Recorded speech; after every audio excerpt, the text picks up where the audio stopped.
Tere kolmapäeva. Ja täna on selline lugu, et ma eile lugesin ja arvasin, et saan õhtul ka täna lugeda. Aga ma olin täiesti ära unustanud, et mul on täna lapselapse lõpupidu. Ja veel lõpu peale minema. Ja no kuidas ma siis jätan lugemata, päev on ju vaba. Ja loen siis ette, me jäime siis emaka juurde. Emakas on loova elu keskus. Pimedus, millest tuleb valgus, naiselikkuse süda.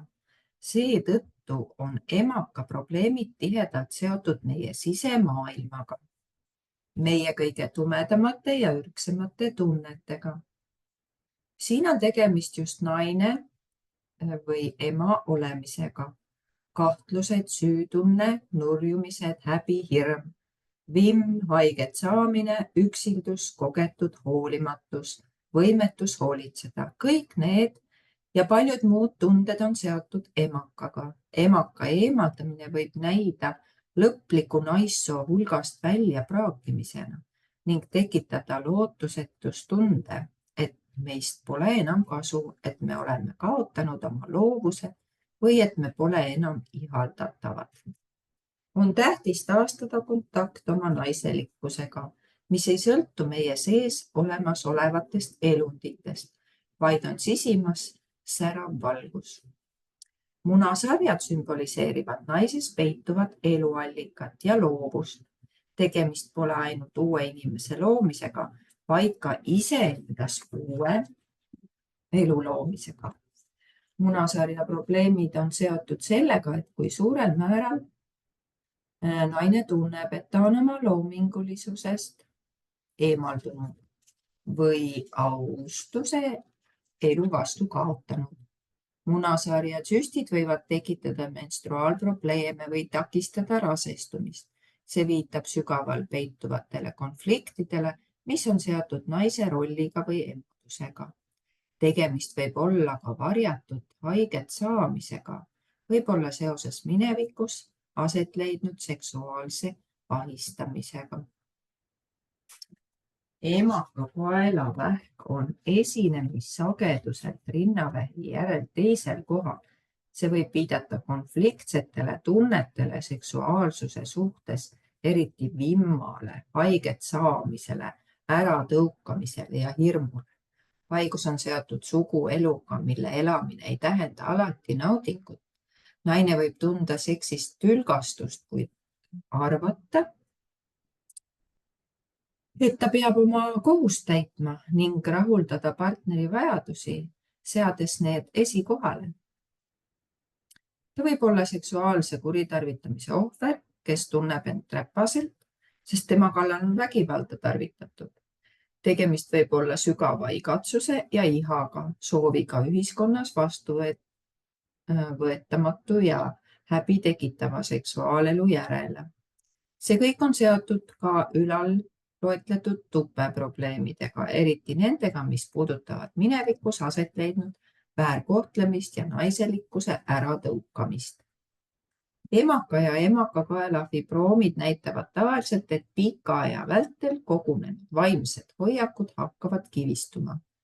Sageli on tegemist häbi või süütundega, konflikti või haiget saamisega, mis on seotud lapse sünnitamise ja tema eest hoolitsemisega või omaenda lapsepõlvega. Kuna me hoolitseme selles kehapiirkonnas uue elu eest, võivad konfliktid olla seotud hoolitsemisega. Võib-olla anname teistele ja tunneme, et meie eest ei hoolitse keegi. Kas sinust hoolitakse? Kas sinu eest on vaja hoolitseda? Üsk sümboliseerib paika, kus saavad areneda meie olemuse uued aspektid ja tekkida uued ideed. Siinsed probleemid võivad viidata hirmule, muutuste ja uue ees ning soovile hoida kõike endisena, mis blokeeris loovad jõud. Rigiidsus. Suguakt on meeste ja naiste vahel väga erinev. Kui mees võib hirmu tunda sisenemise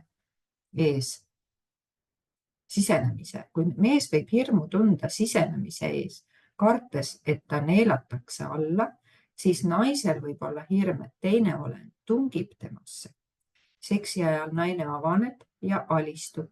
See võib tekitada temas jõuetuse ja kaitsetuse tunde. Enne mehe sisenemist on turvalisus alles, pärast sisenemist aga kõik kaitsed purustatud. Alistumises võib naine tajuda ka millegi kaotamist, mida enam tagasi ei saa.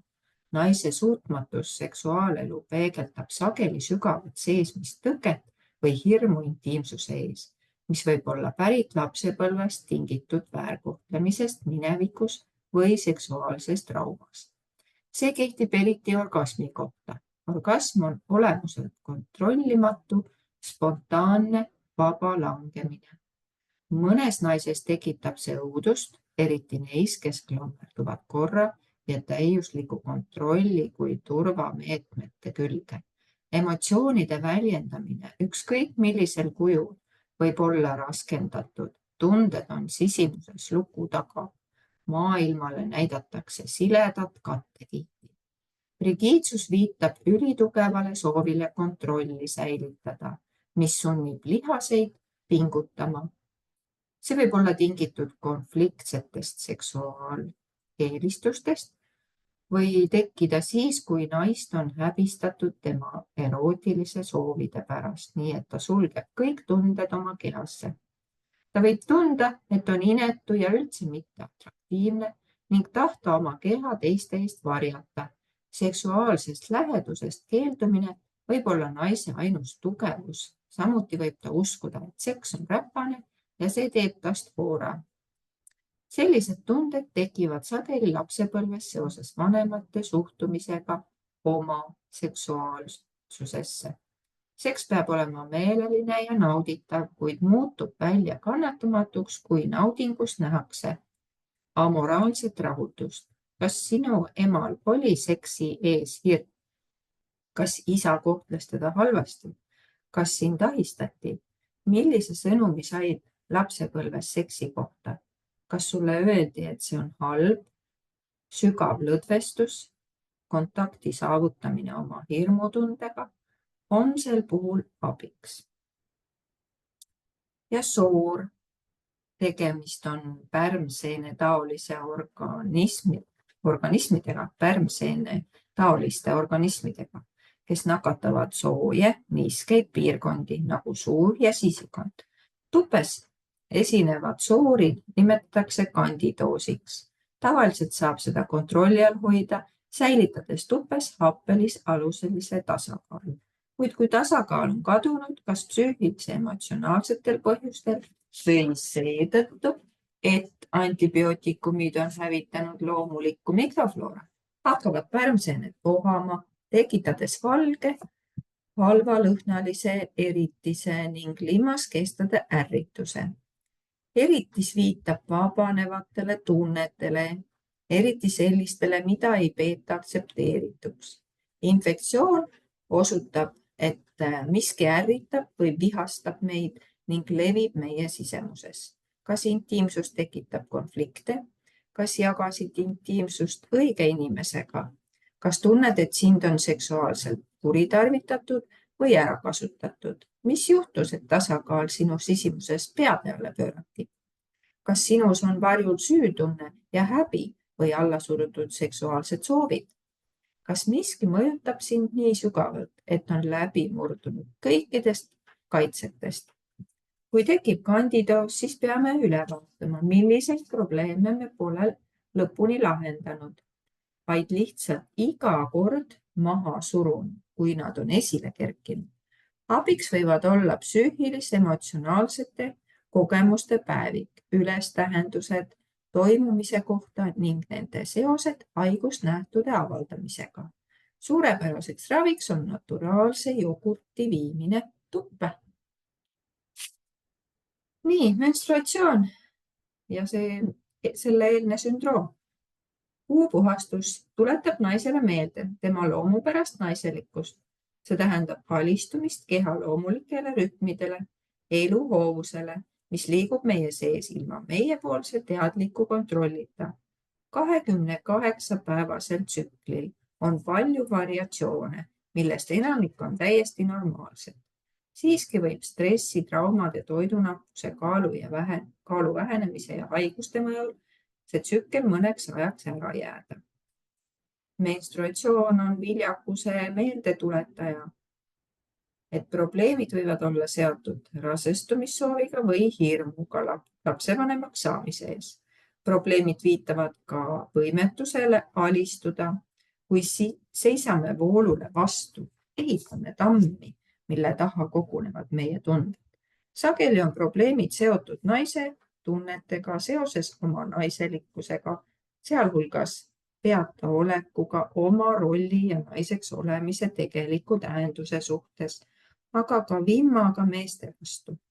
Hormoonid, mis seda igakuist rütmi alal hoiavad, avaldavad suurt mõju meie psüühilisele ja emotsionaalsele seisundile. Keha paneb ennast maksma ja palub võtta aega, et olla mõtisklevam, meditatiivsem ja loovam. Alati pole seda lihtne teha, kui päevaplaan on tihe. MES-sündroom võib olla väga kurnav ning mõjutab umbes pooli kõigist naistest. Põhjustatud hormonaalsetest muutustest võivad nähud olla erinevad, kuid nende hulka kuuluvad tujukus, depressioon, nututuju, ärrituvus, äkilised tundepuhangud, peavalud, hirmud, vajaks olla üksi, vedelikupeetus, mis tekitab alakõhu paistetust ning käte ja jalgade turseid, kõhu kinnisust, soolepuhitust, hooletusele või hajameelsetele kalduvuskohmakusele. Mõni naine tunneb, et ei saa millegagi hakkama ning see võib kesta päeva kuni nädala. Oluline aru saada, et selle sagenenud ajal, mil leiab aset naise rolli muutumine, mida rohkem naine töötab, seda rohkem on alistuda looduse rütmidele. Pole kerge sellega toime tulla, kuid peab tegema vastutusrikast tööd, kui peab, mis nõuab selget mõistmist või head välimust. Või kui oled samal ajal paistes. Naised on lõksus töö, koorma ja soovi vahel olla sel perioodil rahulikult ja vaikselt. Kas tunned pahameelt, sul on päevad, kui oled pahane, et pead tööl käima? Kas tunned, et pead naisena end tõestama? Kas tahaksid pigem mees olla? Kas sinu naiselikkuse igakuine meeldetuletaja täidab sind vastumeelsusega? Kas sul on raske minna kaasa loodusega ja sa eelistad säilitada kontrolli? Rasedus ja sünnitamine. Enamik naisi peab rasedust rõõmsaks perioodiks. Ometi paneb ühiskond rasedale naisele väga kõrgeid ootusi. Ta peab olema õnnelik, peab olema lapse saamist, peab ootama lapse saamist, peab tervisest pakatama, vaatama sellele, et rasedus võib endaga kaasa tuua suure hulga kahtlusi, hirme, pahameelt ja ebakindlust. Peale aset leidvate suurte ja kontrollimatute füüsiliste ja hormonaalsete muutuste võib naist kohutada mõte, et ta tõepoolest saab lapse, kelle eest peab hoolitsema. Mõne naise jaoks tähendab see hüvasti jättu nooruse ja vabadusega, ootamatut sööstu täiskasvanute maailma. Iga naise jaoks on täiesti loomulik tunda ärevust ja hirmu. Kõige rohkem vajab naine kindlat ja tingimusteta toetust, et ta ei tunneks end üksi. Mõned raseduse ajal esinevad probleemid viitavad just nendele sisemistele tunnetele. Võimlemine ja sügav lõdvestus on sisemise pinge ja hirmu vabastamiseks olulised. Enamik sünnitusi kulgeb täiesti normaalselt, väheste komplikatsioonideta ning taastumine on kiire. Sünnitamine on loomulik protsess, mitte haigus. Siiski esineb ka komplikatsioone, ükskõik kui hästi ema poleks ette valmistatud. Ootamatult võivad esile kerkida alateadlikud hirmud, kui naine seisab äkki tegelikkuse ees, et peab lapse oma kehast väljutama. Isegi kui see näib võimatuna ja kui ta seda teeb, siis ilmub äkitselt teine olend, kes nõuab tähelepanu. Teoreetiliselt on kõik kena, Tegelikkuses võib see aga naist heidutada. Kust ta teab, mida teha? Kas ta saab emana hakkama? Iga sünniga kaasneb surm. Sureb üks ja sünnib kaks olendit. Lõdvestumine, lahtilaskmine ja oma hirmudesse hingamine aitavad pingeid vabastada. Samuti kõigi esile kerkinud tunnete väljendamine. Olulisim on aktsepteerida kõike toimuvat, mitte tunda süüd või häbi, kui sünnitamine ei lähe plaanipäraselt. Tähtis on leida side lapsega ja mõista uue elu õnnistust. Vaikne, armastav, toetav ja hooliv ümbrus soodustab tugeva sideme tekkimist. Samuti on laps rahulikum ja traumadeta. Sünnitusjärgne depressioon seostub kõigi ülalnimetatud probleemidega, eriti selle suure nihkega, mille kutsub esile uue inimese eest hoolitsemine. Vastutus võib tunduda masendava, hirmutava ja kurnavana, tekitada ängistust, süütunnet ja häbi. Probleem võib tekitada partneri mitte just mõistev suhtumine. Sünnitamine võib vallandada emast tema enda sünni või lapsepõlvega seotud minevikumälestused ning kui need tekitavad ebamugavust, siis võib emaks saamise rõõm asenduda kurbusega. Probleemid rinnaga toitmisel võivad olla tingitud sisemisest konfliktist, mis on seotud muutumisega armastajast emaks või hirmuga seda laadi intiimsuse ees. Naine võib tunda pahameelt, millega kaasnevad süü, küündimatuse ja abituse tunne. Teda võib heidutada vastutus hoolitseda teise olendi elu eest. Samuti võib esineda kalduvus hoolitsemisega liiale minna. Noorema võib tunda, et temast ei hoolita ja teda ei hinnata, sest kogu tähelepanu kuulub imikule. Menopaus. Menopaus on aeg pidada pausi. Teiste sõnadega, see on naise jaoks iseendale häälestumise ja eneseleidmise aeg. See on elu muutus. See leiab aset, kui naise suhtumine iseendasse ja naiseks olemisse jõuab uude faasi. Kui naine pole enam viljakas ja tal ei esine enam kuupuhastust, on jõudnud kätte aeg avastada, kes ta tegelikult inimesena.